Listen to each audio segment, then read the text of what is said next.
Hey everyone, welcome back to the channel. If you've ever built a detailed report in Power BI and scratched your head wondering, why do my totals look off even though my row values are perfect, this video is for you. By the end of this tutorial, you'll know exactly why totals sometimes look wrong when using advanced DAX measures, and more importantly, how to fix them so your reports make sense to everyone from analysts to execs. Let's jump right in. First off, let's talk about why you might see totals in Power BI behave in ways you didn't expect. With DAX, every row you see in your table, say by product or by region, is calculated in its own special context. Imagine each product has its own little universe, and DAX is only looking at that one product's info. Now, when you get to the total row, DAX flips the script. It removes those filters and recalculates your measure across everything all at once. So, instead of adding up your row values, it's doing a fresh calculation, but now in this much broader context.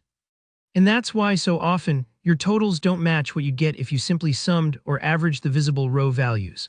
Let's walk through a super straightforward example to make this crystal clear.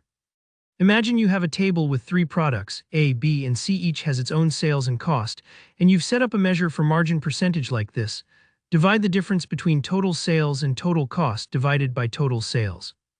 By product, maybe you see margins like this. Product A at 30%, Product B at 25%, and Product C at 16.7%.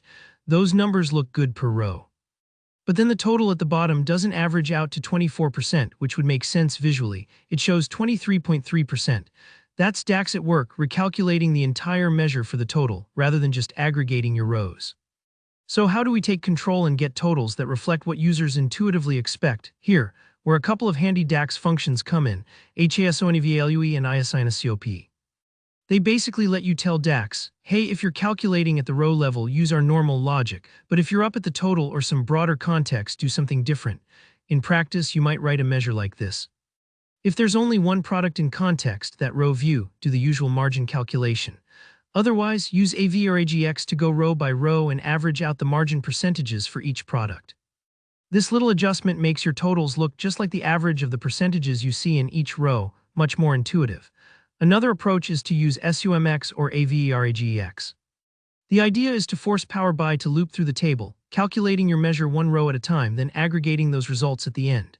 It's like saying, don't just recalculate at the big picture, add up the details, then show me the sum or average. Wrapping your measure inside a SUMX or AVERAGEX over a table of values ensures that the total at the bottom of your table matches what you see above, row by row. A third tip, use variables. Store your row calculation in a VAR, then use an if statement to decide whether you're at the row or the total level.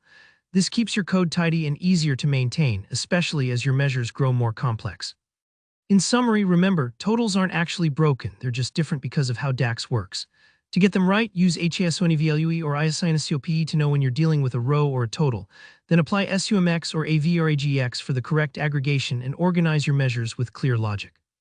If you found this helpful, don't forget to hit the like button and let me know in the comments if you have any questions or run into other DAX mysteries. Subscribe for more Power BI tips and tutorials, there's always more to learn. Thanks for watching and I'll see you in the next video.